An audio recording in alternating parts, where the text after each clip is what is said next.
বাংলাদেশ দল চ্যাম্পিয়ন হতে চায়, সাফের চ্যাম্পিয়ন হতে চায়। আগের দুই আসরে বাংলাদেশ উইমেন্স টিম তারা চ্যাম্পিয়ন হয়েছে, এবারে 3 নম্বর আসরটাও চ্যাম্পিয়ন হতে চায় তারা, এবং হ্যাটট্রিক শিরোপা জিতেই তারা দেশে ফিরতে চায়।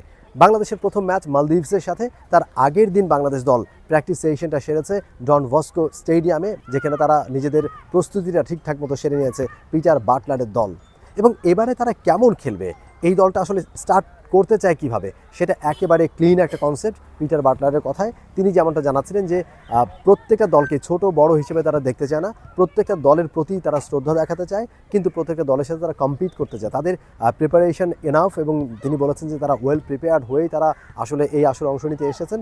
নিজেদের উপর কনফিডেন্স রয়েছে, কিন্তু কোনো দলকে তারা আসলে ছোট করে দেখতে চান না, সমীহ দেখাতে চান প্রত্যেকটা দলকে, এবং প্রতিটা দলের সঙ্গে মাঠে নামার আগে সেই দলটাকে নিয়েই তারা আসলে পরিকল্পনা সেট করতে চান এবং একটা একটা করে তারা ম্যাচ খেলতে চান। সেই কথাটা একেবারে পরিষ্কারভাবে জানিয়েছেন পিটার বাটলার। তবে তারা ডমিনেট করে খেলতে চান, ডমিনেটিং ফুটবলটা তারা খেলতে চান। Sometimes everyone's like talking about this game, that game, the game on the 31st, you know, permutations, what could happen.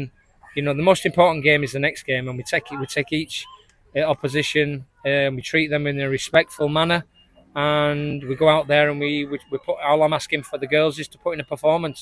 Peter বাটলারের মতো একই সুরে কথা বলেছেন দলের captain Maria Manda. Maria Manda senior player, experience campaigner, এর আগে তিনি খেলেছেন, এর আগের সাফেও তিনি খেলেছেন, কিন্তু এবারে তার খেলাটা একটু অন্য রকমের, একটু ভিন্ন রকমের।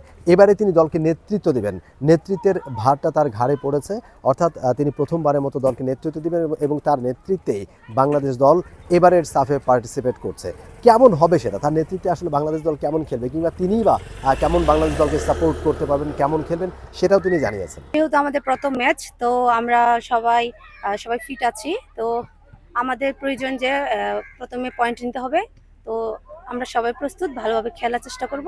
একই সাথে ঠিক যেদিন ঈদের আনন্দ বিরাজ করবে বাংলাদেশে, সেই দিন বাংলাদেশ ইন্ডিয়াতে খেলতে নামবে সাফের ম্যাচ, প্রথম ম্যাচ, এবং সেই ম্যাচটায় তারা পরিবার পরিজন রেখে স্যাক্রিফাইস করছেন, তারা এক প্রকার দেশের জন্য তারা খেলতে এসেছেন, সাফ চ্যাম্পিয়নশিপে খেলবেন। নিশ্চয়ই সেটা একটা খারাপ লাগার কাজ সবার, তবে তারা বলেছেন যে ওই দিনটা তারা রাঙাতে চান জয় দিয়ে, তারা খেলতে চান, ভালো ফুটবলটা খেলতে চান, এবং তারা একটা একটা করে ম্যাচ পরিকল্পনা করছেন, এবং প্রথম ম্যাচে জয় দিয়ে তারপরে তারা পরের ম্যাচ ইন্ডিয়ার সাথে সেটা নিয়ে তারা ভাবতে চান, এবং ঈদের দিন তারা এই জয়টাকে উপহার হিসেবে দিতে চান দেশবাসীকে, তেমনটা জানিয়েছেন দলের ক্যাপ্টেন মারিয়া মান্ডা।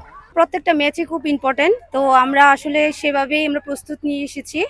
আর ইন্ডিয়া তো আমাদের সাথেও এশিয়ান কাপ খেলেছে, তো আমরা জানি ওরা ভালো টিম, আর প্রত্যেকটা টিমই কিন্তু খুব ভালো, তো প্রত্যেকটা ম্যাচই খুবই গুরুত্বপূর্ণ এবং ফাইটিং হবে।